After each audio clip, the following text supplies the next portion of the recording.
Each culture has its own form of staged combat, evolved from its particular method of street fighting and cleaned up for the presentation as a spectacle.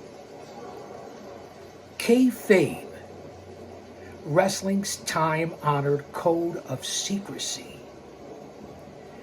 Any in-depth study of the phenomenon of professional wrestling must begin with a very simple question. What exactly is it? This may, on the surface, seem like a superfluous or obvious question, but it's worth asking. Just what is professional wrestling anyway? In its purest form, it takes the appearance of a physical competitive sport, although over the passage of time, this resemblance has become less and less apparent.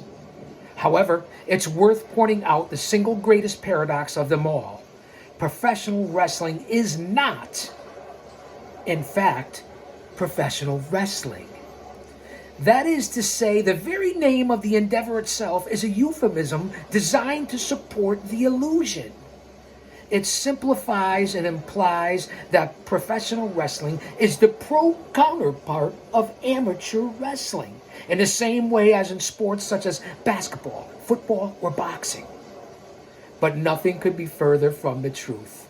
Not only are professional wrestling and amateur wrestling two completely different and unrelated pursuits, but one of the greatest misconceptions perpetuated in the early days of the business was that the former grew out of the latter.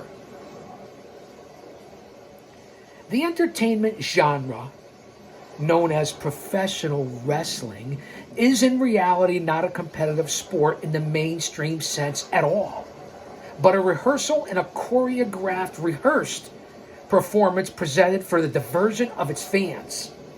This is not meant to denigrate the pursuit in any way. It remains to this day one of the most popular forms of entertainment on the entire planet, and requires, as we know, great athletic skill on the part of its participants, aka the boys, the girls, the talent. One could even argue that the athletic skills required are even greater than those required in some competitive sports, which I happen to agree with. Since the athletes must coordinate their performance, hello,